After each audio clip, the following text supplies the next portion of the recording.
What's up, guys? Live here at Pro Play Games with the legendary Peter Cattani, and he's back. Reappeared out of nowhere. Tournament of Power is back. I wonder why you're back. So, how excited are you about this set? Super. I get it. Super. Dragon Ball Super. But yeah, no. I felt like the last format, was pretty much figured out. There was not much I could do differently, so I was just waiting for Tournament of Power to come out, and it's finally here. So I can make new decks. I can show you guys. I'm all about fun ones.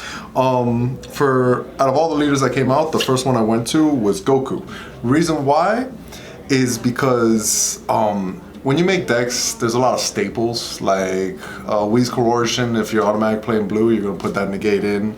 And there's just staples for all the decks, and you don't get to see too much new cards. You're like, oh no, I got to play this. This leader doesn't let you play anything outside of Tournament of Power. So at first I thought he was bad, and after playing with him, he is really good. Is it like broken? No, it's not mega. But it's still really good. So his ability is that your deck can only contain Universe 7 cards. Only Universe 7. So that's why you can't play Whi's Coercion, Objection, like any events or anything. Anything that didn't come out from Tournament of Power, you couldn't play. So it kind of made it a little difficult because out of all the Tournament Universe 7 cards that came out, there was probably only like 2 to 3 that I couldn't fit. So that's how I made my deck.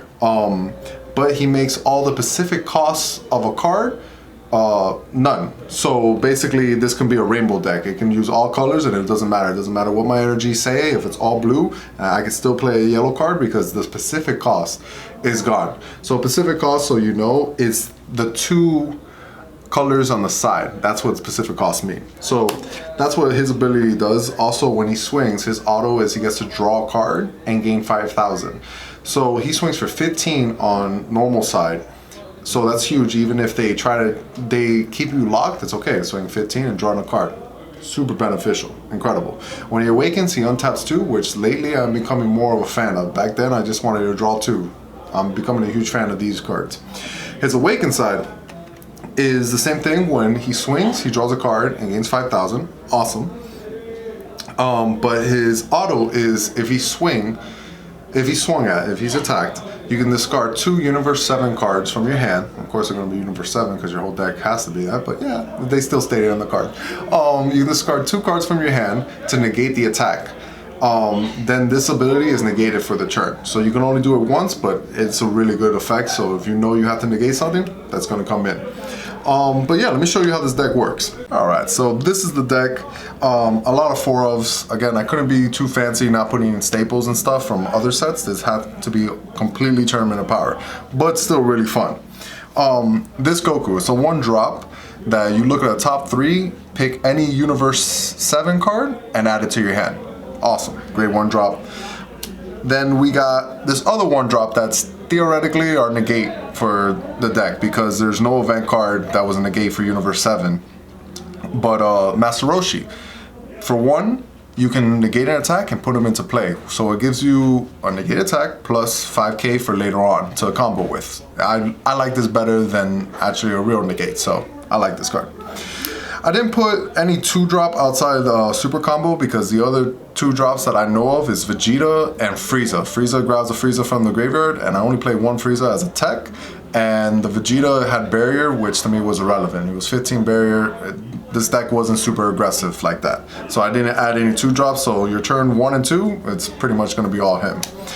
Super combo is Goku. If your leader is Universe 7, if your life is 5 or less, you can super combo, gain 10k, and draw a card. I really like the new if your life is 5 or more because back then they would go from, let's say, a triple striker, from 5 to put you at 2. So now the double strikers are lethal. So they will go triple strike swing when you're at 5. You still couldn't use your super combo, so they didn't have to combo too much. You would take the hit, go down to 2, your hand was huge, but now all their double strikers were going to kill you. So these new super combos I really like, and I think it's going to be a different way how people are going to play. Big fan of this. Since I can't run too many negates and it was only Master Roshi, couldn't play anything else, I have to look at blockers. This Piccolo is incredible. He has barrier, he's a blocker, he's 15, 3-drop. If I have 4 more energies, he gains 5,000 the whole turn, or like the whole time. So he's 20k barrier blocker, which is huge. can't remove it, and 20k blockers from back then. Louise was incredible, so I'm going to assume this guy's just as good. So that's the reason I added 4 of these. This Gohan, you didn't see it in play in the whole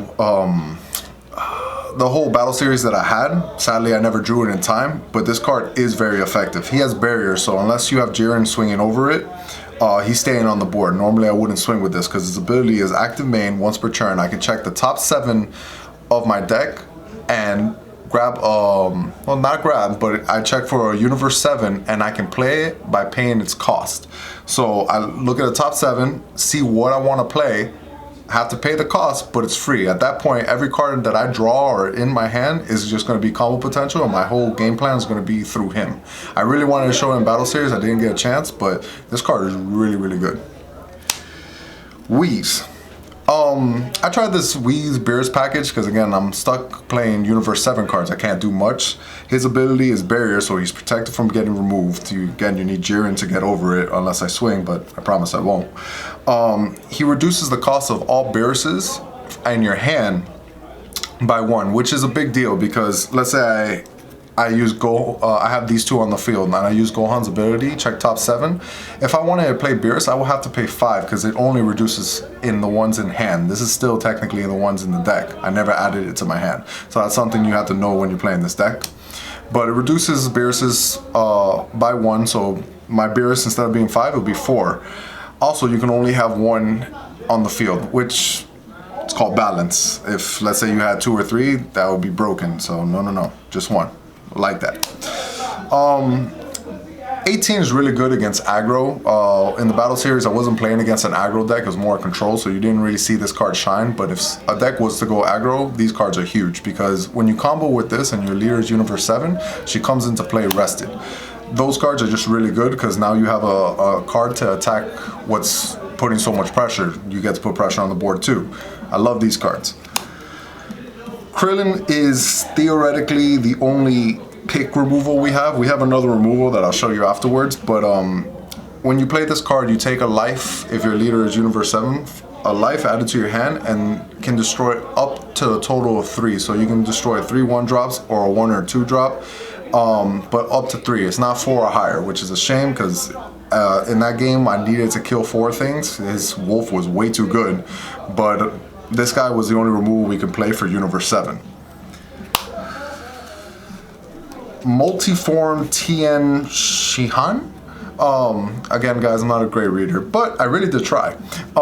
He has a really interesting ability. He's kind of weird. I'm a big fan of like Cell Jr. and Goku Black, the ones that bring out tokens, just because they're free 5Ks. So I saw this card and I was really excited. His ability is that when you play him, and you have a Universe 7 leader, you can place 1 card from your hand to the drop area to grab as many copies as you want from the deck and add them to or place them on the board. So you get to play 4 25k hitters. Oh my god. But he has this other effect where he gets minus 5,000 for every TN on the board or in combo area.